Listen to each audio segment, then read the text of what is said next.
Lakshmi Srinivasa jewelleries proprietors Duggi Srinivasarao, Duggi Abhinay, IT hub ఎదురుగా Yellandu cross road, Khammam. Khammam పట్టణానికి ఎన్నడూ లేని విధంగా వచ్చిన భారీ వర్షాల కారణంగా ఇక్కడ ఎంతో మంది నిరాశలయ్యారు. చాలా మంది అన్ని కోల్పోయి, సర్వం కోల్పోయి చాలా సమస్యలు ఎదురవుతా ఉన్నాయి. ఈ నేపథ్యంలో రాష్ట్ర ప్రభుత్వం కానివ్వండి, ఇక్కడ ఉన్నటువంటి ముగ్గురు మంత్రులు, ఖమ్మం జిల్లాకు చెందినటువంటి ముగ్గురు మంత్రులు కూడా ఎన్నో సహాయ కార్యక్రమాలు చేస్తూ ఉన్నారు. ఇదే నేపథ్యంలో రాష్ట్ర మంత్రి పొంగులేటి శ్రీనివాసరెడ్డి గారు స్వయంగా పిఎస్ఆర్ చారిటబుల్ ట్రస్ట్ ఆధ్వర్యంలో ఎన్నో సేవా కార్యక్రమాలు చేస్తూ ఉన్నారు. ఈ నేపథ్యంలో ఇక్కడ వారి సతీమణి మాధురి గారు రావడం జరిగింది. మేడం చెప్పండి, ఇక్కడ చాలా దెబ్బతిన్న ప్రాంతాలన్నీ పరిశీలిస్తూ ఉన్నారు, మీరు లిస్ట్ అవుట్ చేస్తూ ఉన్నారు. మీరు ఏం గుర్తించారు, వీరికి ఎలాంటి ధైర్యం ఇస్తున్నారు? ఇది ఒకళ్ళు చెప్తే తీరే బాధ కాదు. ఎంతమంది సహాయం చేసినా వాళ్ళ వ్యక్తిగతంగా మనం వాళ్ళ బాధ తీర్చలేనిది. ఇది అందరూ ఎవరికి తోచినంత వాళ్ళు సహాయం చేస్తూ ఉన్నారు. అయినా కూడా ఒకళ్ళు తీర్చలేని బాధ ఇది. ప్రకృతి ఇచ్చిన విలయం ఇదంతాను. ఇక్కడ చూసింది అంటే చాలా వరకు ఇళ్ల దగ్గర కాంపౌండ్ వాల్ స్కూల్ పోయి ఒక 3-4 ఇళ్ల దగ్గర అయితే కింద బేస్మెంట్ తో సహా వరదకి కొట్టుకొని పోయిన చూశాను.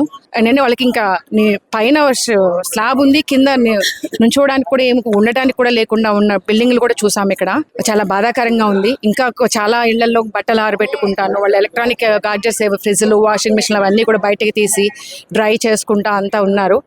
ఇంకా వాళ్ళకి ఇంకా చెప్పలేనటువంటి బాధాకరమైన దృశ్యం అయితే చాలా కనపడుతున్నాయి ఇక్కడ. మంత్రి పొంగులేటి శ్రీనివాసరెడ్డి గారు ఈ వరదలు ఎప్పుడైతే స్టార్ట్ అయినాయో అవి దాదాపు 10 రోజుల నుంచి కూడా నిత్యావసర సరుకులు, ఆహార పదార్థాలు రెగ్యులర్గా పంపిస్తూ ఉన్నారు. ఈ నేపథ్యంలో మరలా మీరు వచ్చారు, మీరు ఏమందిస్తున్నారు? ఇక్కడండి ఒకళ్ళు ఇస్తే ఒకళ్ళు చేస్తే తీరేది కాదు. ఏదో మాకు తోచిన సాయం కింద కొంచెం చేస్తున్నాము. వాళ్ళకి నిత్యావసర వస్తువులు ఆల్రెడీ కొన్ని వచ్చేసినాయి. ఇప్పుడు కొన్ని దుస్తులను కొంత ఆర్థిక సహాయం అందిస్తున్నాం పొంగులేటి స్వరాజ్యం రాఘవ చారిటబుల్ ట్రస్ట్ తరపు నుంచి. మేడం చెప్పండి, మీరు ఈ ప్రాంతంలో ఇక్కడే ఉంటారు కదా, ఎంతమంది దెబ్బతిన్నారు? మీరు ఇప్పుడు మేడం గారితో ఎలాంటి సహకారం అందిస్తా ఉన్నారు, ఏమేమి ఇస్తా ఉన్నారు? నా పేరు శ్రీకళారెడ్డి అండి. ఇది 4th ఎంప్లాయీస్ కాలనీ అండి, రాజీవ్ గృహ కల్పం. టోటల్గా కింద గ్రౌండ్ ఫ్లోర్స్ ప్రతి ఇల్లు పోయిందండి. ప్రతి కుటుంబానికి తక్కువ 2 lakhs వరకు నష్టం జరిగింది.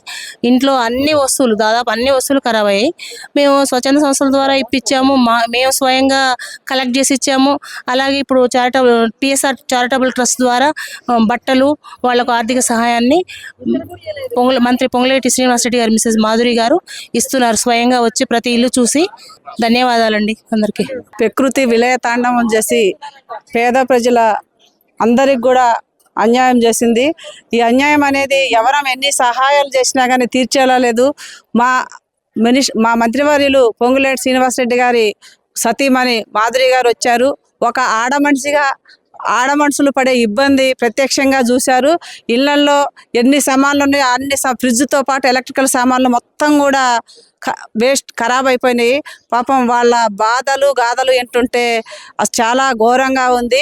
ఇలాంటి పరిణామాలు ఎప్పుడు ఎక్కడ కూడా జరగకుండా ఉండాలని కోరుకుంటున్నాను.